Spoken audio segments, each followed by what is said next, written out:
One hot summer day, a fruit peddler stopped his wheelbarrow at the side of a road.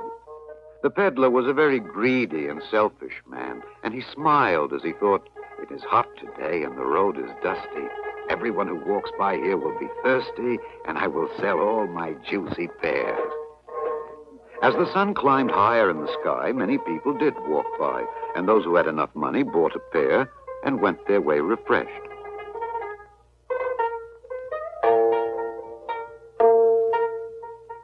But some could not spare the few pennies and only looked thirstily at the pears. In the middle of the afternoon, an old man dressed like a farmer stopped at the wheelbarrow. Over his shoulder, he carried a hoe as if he had just finished working, and he looked tired and thirsty. His clothes were ragged, and it seemed as though he let the rain wash his face and the wind comb his hair. But if you looked closely, you could see his eyes were bright and that there was something special about this man. The stingy fruit peddler, however, could only see that he was shabby and did not have enough money to pay for a pear. Gently, the old man asked for a pear, explaining that he did not have any money. But the stingy old peddler only shouted, "Go away, worthless person, my pears are for sale. I do not give them away to every rascal who stops by." Again the old man asked, saying that he wanted only one of the smallest and driest of the pears.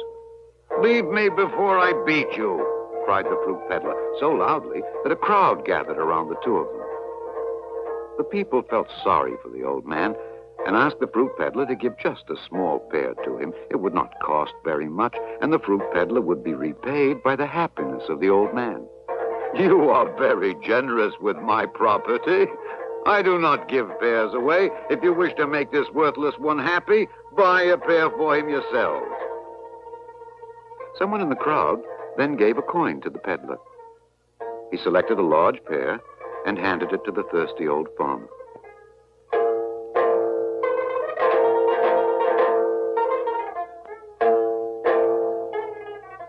The farmer thanked the man who had bought the pear and bowed politely to the others in the crowd.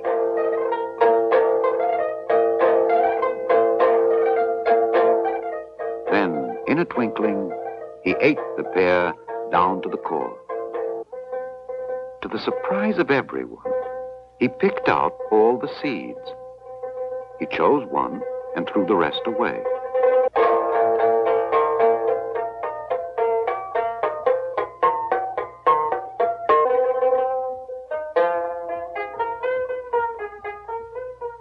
"You have been so kind to me," he said to the people, "that I shall show you something that you might not have seen before, and which may amuse you."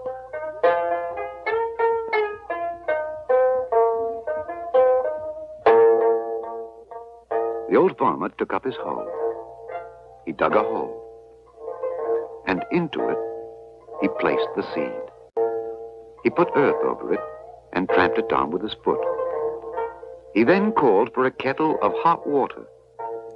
He sprinkled the ground with it, and immediately a green shoot sprang up.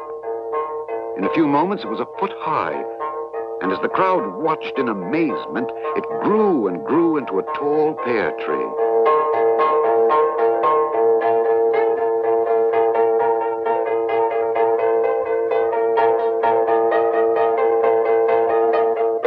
Before their eyes, buds appeared. The tree burst into bloom, and as the blossoms fell off, the fruit began to form. The little pears swelled and swelled. They grew yellow and soft, and they were ripe.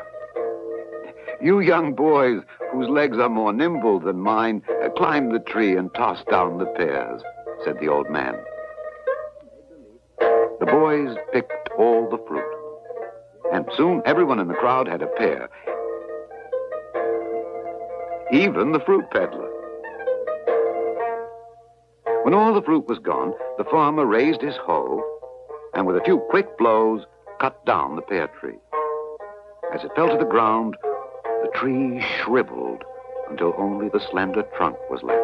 The old farmer picked it up and using it as a staff on which to lean, he went his way with a low bow to the crowd.